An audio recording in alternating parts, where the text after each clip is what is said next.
Marcus Reed was a 38-year-old black single father living in Chicago, Illinois, with his 9-year-old daughter, Ava. 5 years earlier, he had lost his wife to a sudden illness, forcing him to become both mother and father to the little girl who meant everything to him. Every weekday began before sunrise as Marcus prepared breakfast, packed Ava's lunch, braided her hair the best he could, and walked her to the school bus. Although life was never easy, Marcus never complained. His love for Ava gave him the strength to face every challenge with quiet determination and hope each new day. After dropping Ava at school, Marcus traveled to New York City for work as the lead cybersecurity engineer at one of America's largest healthcare technology companies. His intelligence, honesty, and years of experience had earned him respect from nearly every employee. The only exception was the company's 45-year-old CEO, Victoria Langston, who believed fear motivated people better than kindness. She rarely thanked employees and often dismissed expert advice if it conflicted with her business decisions.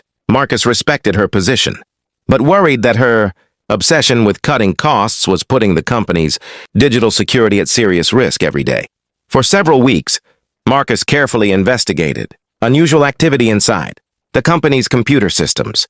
His findings showed that hackers were quietly searching for weaknesses, waiting for the perfect opportunity to launch a devastating attack. Marcus immediately prepared a detailed report explaining that previous budget cuts had delayed critical software updates and reduced security protections. During the executive meeting, he calmly warned Victoria that ignoring these problems could shut down hospitals across the country. Instead of appreciating his honesty, she interrupted him repeatedly, claiming he was exaggerating simply to demand a larger cybersecurity budget and frighten investors unnecessarily. The boardroom became silent as Marcus presented technical evidence proving the danger was real. Some executives looked concerned, but Victoria refused to admit she had made a mistake. Embarrassed in front of the board, she suddenly blamed Marcus for creating panic inside the company. She accused him of incompetence, declared that his leadership had failed, and announced that he was fired effective immediately. Security guards entered the room while shocked employees watched helplessly. Marcus quietly collected his laptop, family photograph, and office keys, refusing to argue because he knew the truth would reveal itself sooner or later. Marcus left the building with dignity, hiding the disappointment he felt inside. As he boarded a train back to Chicago, his thoughts focused only on Ava and how he would explain losing his job. He promised himself that no matter what happened, his daughter would never lose the sense of security he worked so hard to provide. Unknown to everyone inside the company, the cyber attack Marcus had warned about was already beginning, hidden deep within the network. Dangerous ransomware activated silently, spreading from server to server. Within minutes, alarms started flashing throughout the headquarters, and the nightmare Marcus had predicted finally became reality. Less than an hour after 38-year-old Marcus Reed left the headquarters, the company's entire computer network collapsed. Hospital databases froze, emergency scheduling systems stopped responding, and thousands of doctors across the United States lost access to critical patient records. Every minute the attack continued, more lives were placed at risk. The cybersecurity team desperately searched for a solution, but none of them fully understood the sophisticated security architecture Marcus had spent 6 years building. Panic spread through the executive floor as millions of dollars disappeared every hour, and government agencies demanded immediate answers from the company's leadership. Standing inside the silent boardroom, 45-year-old CEO Victoria Langston finally realized the disaster had happened exactly as Marcus had predicted. Every backup system failed because the hackers had exploited the same weaknesses Marcus had warned about during the meeting. Swallowing her pride, Victoria admitted to the board that firing him had been a terrible mistake. Without wasting another minute, she boarded a private company jet to Chicago.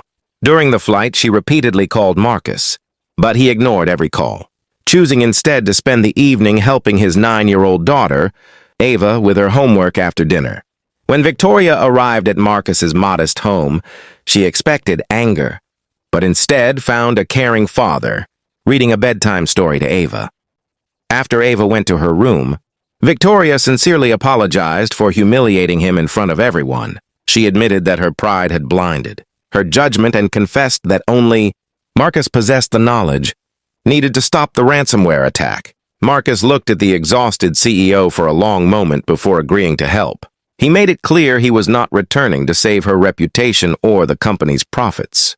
He was doing it because innocent patients depended on those hospital systems. Marcus returned to headquarters and immediately took control of the emergency response. He isolated infected servers, restored secure backups, blocked the hackers' access points, and created new encryption keys before the attackers could spread further. Working through the entire night without rest, he guided the exhausted engineers, step by step until every hospital system came back online. Doctors cheered as patient records reappeared, surgeries resumed safely, and emergency rooms returned to normal operations. Government investigators praised Marcus for preventing one of the largest healthcare cybersecurity disasters in American history through his expertise and calm leadership. A week later, the board of directors held a public press conference. They officially removed 45-year-old Victoria Langston as CEO after concluding that her reckless decisions had nearly destroyed the company. Standing before reporters, the chairman publicly apologized to 38-year-old Marcus Reed for the unfair treatment he had received. Instead of accepting his old position, Marcus was unanimously appointed the company's new chief technology officer, with full authority over cybersecurity and technology strategy. Holding Ava's hand as cameras flashed around them, Marcus proved that integrity, humility, and compassion create stronger leaders than fear, arrogance, or power ever could.